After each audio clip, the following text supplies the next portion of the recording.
Hello and welcome to a Doctor Who Christmas collection update. Yes, I hope that you've had a wonderful Christmas and that you've had lovely Doctor Who goodies. This collection update is basically showing you all the Doctor Who stuff I got for Christmas and where my last collection update ended, which was I think October time. So yeah, there's quite a lot to get through. There's plenty of Big Finish because Big Finish had a load of sales and I've took advantage of that. We've got figures, we've got books, we've got artwork. We've got Blu-rays, of course, so yeah, there's a lot to cover in this collection update. So I hope you had a wonderful Christmas and got plenty of Doctor Who goodies. So let's take a look at some of the Doctor Who goodies that I got. So the first item to kick off this collection update is this lovely bit of artwork. Hopefully you can see it is this massive canvas with the Doctors and me in, which my lovely girlfriend Mel did, which was wonderful little present she got me, and it is absolutely stunning with all the Doctors there, and you can see me in between Colin Baker and Sylvester McCoy, and it is a massive thing, as you can see. It is really wonderful with all the Doctors, so yeah, I'm going to hopefully get that framed up on my wall and that'll look really lovely. Yeah, thank you Mel, that's a wonderful little thing. The next section for this collection update is books. So we have this, The Long Game, which is basically the 1996 to 2003 The Inside Story How the BBC Brought Doctor Who Back. So this is going to be quite interesting to see all sort of the false starts Doctor Who had up until sort of Russell T Davies come back, and then this book has come out at the right time really, with Russell coming back to helm the TARDIS as showrunner in 2023. It'll be quite interesting to see sort of the origins and all the false starts Doctor Who had up until that point. As you can see, it is a very chunky book. It's about 366 pages, so I look forward to diving into this book because I think it'd be quite fascinating to see what could have been with Doctor Who, so it'd be very interesting to take a look at that, and I'm very excited to read that. Another book I picked up was the Who and Me, the memoir of Barry Letts, which is a very nice one by Phantom Publishing. Great artwork there by Connor Atkins there, wonderful. I got the limited edition version, which comes with a little interview with Barry Letts and sort of Katie Manning and Terrence Dicks, which is very cool. And it also comes with a set of postcards, which is always good. Love that photo of John and Barry Letts and the Dalek from Day of the Daleks. That's wonderful. And this sort of edition is limited to 200 copies. You can see my copy is 101, which is very cool. I look forward to reading that because obviously the Pertwee era is my favourite era. So it'd be interesting to get some sort of behind the scenes info of Barry Letts' time producing the show. And Barry Letts is a wonderful producer, and I look forward to diving into this book. And the last book is The Who Adventures, which is basically the history of the Virgin Doctor Who books, which is very exciting. And if you've got the Telos Target book, then this is a great sort of tie into that really. And I've been reading this one actually. It's a nice sort of coffee table book actually. I've been reading this over the past couple of days, and it's just quite interesting. But this is sort of the first time Doctor Who had original fiction properly. I know the Target line tried, Harry Sullivan's War and Turlough's Dilemma or something like that, but this is a wonderful sort of history of the Virgin books there and how the covers were made, a bit about the writers and the story outlines. It's just great. I've not really delved into the New Adventures. I've delved more into the Missing Adventures. That's more sort of my sort of foray into the Virgin Missing Adventures, but you can see it's a great sort of coffee table book, and with all the various bits of artwork, it's just really stunning, and sort of documents the history of it all really. So it's a really good book. I really do recommend it. It's a glorious book to have really, and it's a great sort of accompaniment to the Telos Target book. The next section is Blu-rays. So we had the wonderful release of Galaxy 4, the first Hartnell animation in about 8 years, done by the same team who did Fury from the Deep. And yeah, I definitely enjoyed watching it. I thought that it was a nice sort of Saturday tea time, Saturday morning sort of comic sort of vibe to it, which I really did like. And I love the sort of grand sort of 1960s Star Trek feel, like the colours. It did look really nice, and had a wonderful sort of making of documentary, which I really did like, which was quite insightful. But the main Blu-ray release, which I think everyone's unwrapped this Christmas, was of course Doctor Who Season 17, which I have been absolutely loving watching. I've been loving watching this. I watched City of Death on Christmas Eve, which I forgot how much I enjoyed City of Death. It's a brilliant story. I've watched the new making of Destiny of the Daleks and the behind the sofa for that, which is great. And behind the sofa on City of Death as well, which was great. And I look forward to watching the Tom Baker interview, because there's a Panopticon one and a new Tom Baker interview, which I thought I made up, but I checked the booklet and there is a new Tom Baker interview. Not sure which disc it's on. I think it's on one of the Shada ones, and I'm very excited to see sort of the episodic version of Shada as well, so I'm half tempted to watch that and sort of skip straight to that actually, to see how that works as a 6-parter as originally intended. But yeah, that is the little Blu-ray section there. The next section for the collection update is Doctor Who figures. Now, we've been treated with a load of Doctor Who figures from the B&M wave, which we'll talk about in a minute, but I have picked up some extra figures along the way. I did pick up this, the UK 100 Time Crash set, which has become one of my prized possessions in my collection actually, because, you know, there's only 100 of these sets available, and to have one of those is just so satisfying, because I thought I would never own it because, you know, of how rare it is.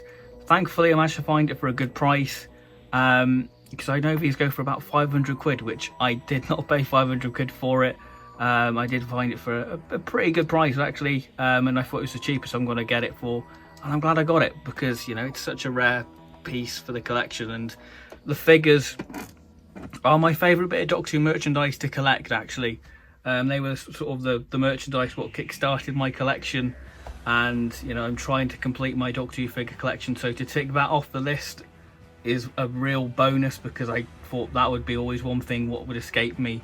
I did have the original sort of San Diego Time Crash set, but to have the UK version, it just really is sort of the cherry on top of the cake, and it completes my sort of Time Crash collection. Now, one thing I did get for Christmas was this, the third Doctor and Dalek from Death to the Daleks. Now, I have such nostalgia for this set, because this was the first third Doctor figure I ever got, and this is going to stay in the box, because, you know, I've got the third Doctor and Sea Devil earlier in the year, so I'm half tempted to get the third Doctor and Maggot to complete the first 3 third Doctor figures mint in box. So I'm very happy to have that, and obviously we'll probably get a Death to the Daleks and the History of the Daleks line next year, so I'm very happy to have this in the collection, because, you know, it has such nostalgia. Seeing that packaging under the Christmas tree, I just felt like a 10-year-old again. It was magical, seeing that packaging under the Christmas tree, and having my Doctor in the first third Doctor figure what entered my figure collection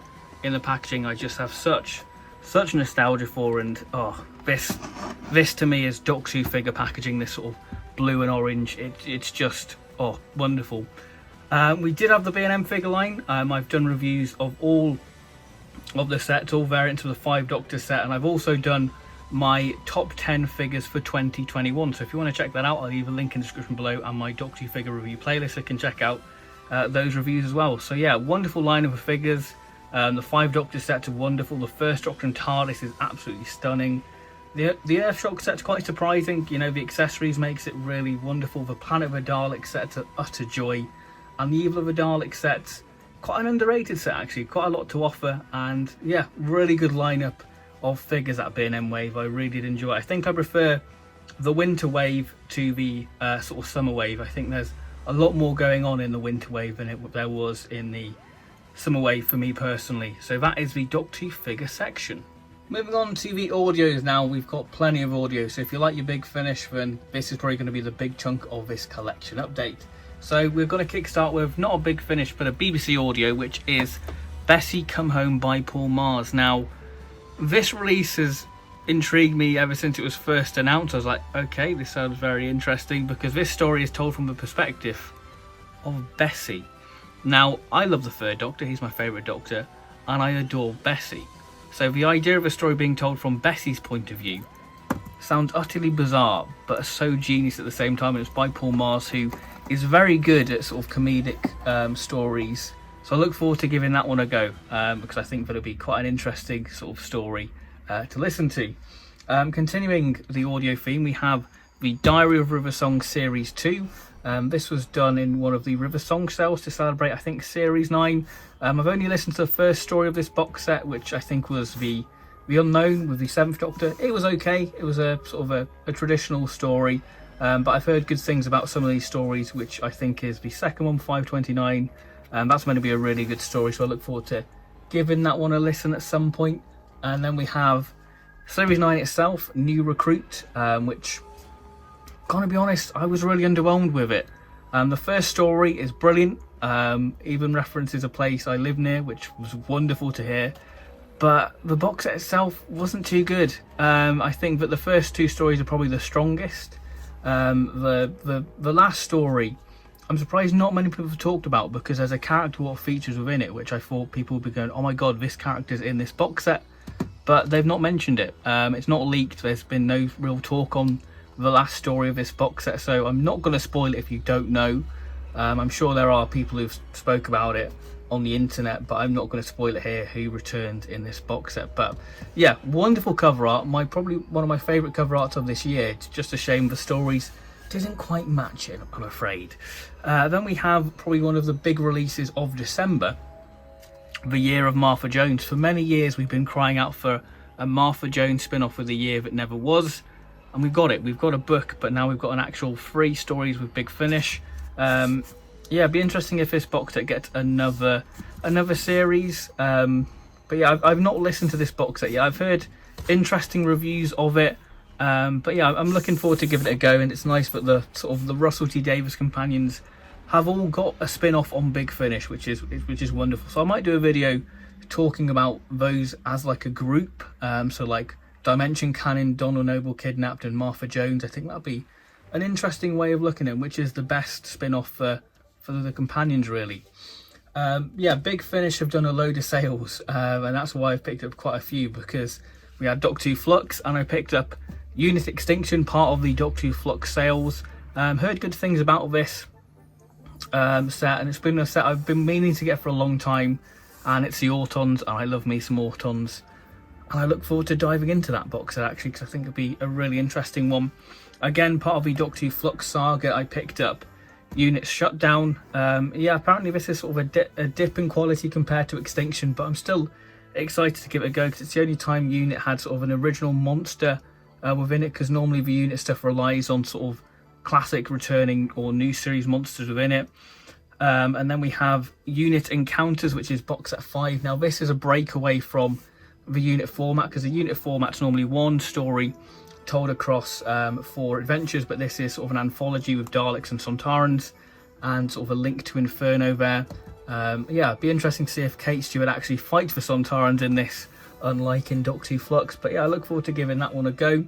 And we also have the most recent Unit release, Unit Nemesis, Between Two Worlds, which I had a lot of fun listening to. The curator is an absolute joy within it, and that's the main reason I picked it up, really, because if it's got Tom Baker in it, I'm going to buy it. And the Ice Warriors, I'm a massive Ice Warrior fan. And this was great. Mark Bonar as the 11, truly brilliant, and just rekindled my love for the character of the 11 after the 6th Doctor box set. But yeah, I really did enjoy this box set. One of the surprising releases for the year for me, actually. And then I picked up this. Jenny Series 2, still running. I mainly picked up this because of the intriguing Cyberman there. Not listened to it yet, so I can't comment on it, and I thought I'd give it a go. We also had a Tortured sale, which has the Crown Tortured 2020 Christmas special. I did pick up the Grey Mare. Me and Luke did a live stream reviewing the Crown and the Grey Mare, so if you want to check out our thoughts on that, then you can check out that. And I picked up Owen Harper's first Tortured story, Corpse Day. Meant to be sort of as bleak and dark and messed up as Countryside. Not listened to it yet. I feel like I've got to be in the right mindset to listen to that. And I also picked up an recommendation by Luke, Major Look by Guy Adams, which I think is going to be a nice sort of psychological horror. So I look forward to diving into that story at some point. I also picked up some Bernie Summerfield audios in a bundle for I think 20 quid. And I think it's series 6, so I picked up The Heart's Desire, which, yeah, quite interested to give that a go. I've not really delved much into the solo sort of Bernie Summerfield stuff, but there was a story in this I wanted to give a go. This is Bernie Summerfield and the Kingdom of the Blind, which is Bernie Summerfield and the Monoids. So I'm definitely intrigued to give that one a listen to, just to see how the Monoids are done on audio. Then we have Bernie Summerfield and the Lost Museum. And then we have, which is this, the Goddess of Quandary there, which, yeah, looks okay. But the main reason I wanted to pick up this bundle was for the Crystal of Cantus, which is Bernie Summerfield and the Cybermen, which looks very exciting. Meant to be quite a dark, bleak story by Joseph Lidster. So yeah, this is the main reason I picked up this bundle, because this is quite a pricey audio. So I thought it'd be cheaper to get the bundle, and they're all brand new sealed. So I thought for 20 quid, let's get the bundle, and hopefully I'll get around to listening to them at some point and dive into the Bernie Summerfield audios. Moving on to, I guess, the more Doctor-centric audios, which is the 11th Doctor Chronicles Volume 2, where they take more of a full cast approach. Again, I think the BBC said, hey, Big Finish, can you do these as full cast? And I think that's a real testament to how good Jacob Dudman is as the 11th Doctor. I've not listened to these yet. I've heard good things about the second story, The Day Before They Came by Daniel Blythe, which I think is meant to be sort of feels like a Christmas 11th Doctor story. So definitely should get on to listening to that one, actually, because I feel like it sounds like a good 11th Doctor story. And as a massive Matt Smith fan, I'm definitely intrigued to give that one a listen to. Continuing sort of the Chronicle theme, we have Doctor Who Time Jacked. Look at the cover. I love the cover art for this. I think that it's really stunning. And a massive 12th Doctor fan, I had to pick it up and give it a go. I think that this is a bold experiment which sadly doesn't quite knit together, because it's one story told across 3 parts. Gives the 12th Doctor his own companion, played by Yaz's sister, and she's very good. She's a sort of lovely sort of time agent character who works very well off the 12th Doctor. But yeah, I think that the stories, the idea is there, but the stories don't quite knit together. I think that it's an interesting experiment in the Big Finish catalogue. Next up, we have some Paul McGann. Yes, I completed the Lucy Miller Adventures with Immortal Beloved and No More Lies. So I'm very excited to complete the Lucy Miller Adventures, and hopefully one day I will marathon them. But yeah, very excited to give these a listen to at some point. Not heard good things about Immortal Beloved and No More Lies. I've heard not many things about it, so I'm going blind listening to that one, actually. So I look forward to giving those ones a go at some point. So yeah, that is the 8th Doctor stories I picked up. Also, we have the latest 8th Doctor released at this current moment in time, which is Stranded 3, which I have listened to. And well, I've listened to the first 3 stories. I've got the last story still to listen to, and I'm going to be honest, I don't really get it. I think the problem with Stranded is it's released so far from the other box sets, you sort of lose track of where the arc is. You know, personally, I think that I think the second story, Twisted Folklore, does feel like a very early Big Finish, and then Patience with the Jadoon is quite an interesting one. I feel like the first 2 stories are quite experimental, and I think, yeah, it's just a bit interesting. The third story, I feel like, is where you start to get more of the actual arc of Stranded, and I think the second story is where you sort of go back to sort of the divine intervention sort of stuff. But yeah, I've not been too struck on Stranded 3, actually. I think that the release schedule really hasn't helped, because we've had Dalek Universe, 3 Eccleston box sets in between Stranded 2 and Stranded 3, and I think that's one thing what's letting down this box sort of Stranded as a series, is just the way it's released.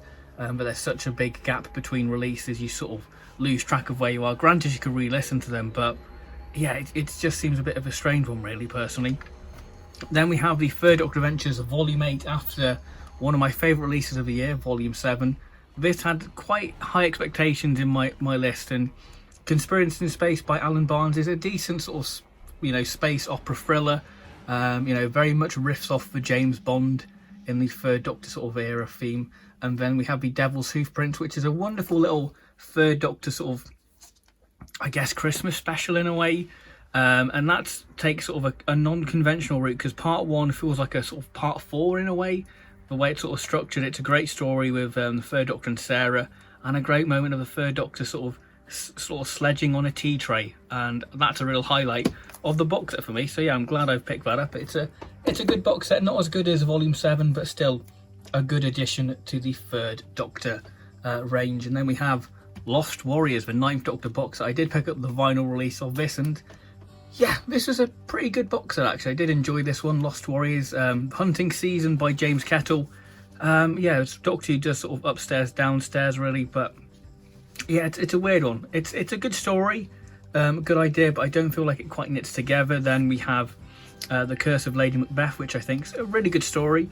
I did enjoy that one. And then we have the Monster of Metropolis, Monster in Metropolis, which sees the 9th Doctor go up against the Cybermen. Really interesting story, and quite a heartfelt ending to the story, actually. And Yeah, it's very much Silver Turk meets sort of Dalek, I would say. In comparison, it's a very good story for the Ninth Doctor, and one of my favourites of the range, actually. I did enjoy this one. I don't think it's my favourite Ninth Doctor box set of the year. I think that's probably Respond to All Calls, but still a very solid addition to the Ninth Doctor collection. So that concludes my Doctor Who Christmas collection update for Christmas 2021. Hopefully you've enjoyed this collection update showing you all the various bits of merchandise I've picked up and got for Christmas. Yeah, quite a nice selection from artwork to Blu-rays, of course, plenty of Big Finish, figures and books. So yeah, hopefully you've enjoyed this collection update. Hopefully you had a wonderful Christmas. And if you've enjoyed this video, then please do give it a like and subscribe for plenty more Doctor Who content coming in the near future. So thank you very much for watching, and I'll see you very soon for more Doctor Who related content in the near future, whether that be a Doctor Who figure collection or my top 10 Big Finish releases for 2021, and of course more live streams as well. So thank you everyone for watching, and I'll see you very soon for more Doctor Who related content in the near future. Bye bye.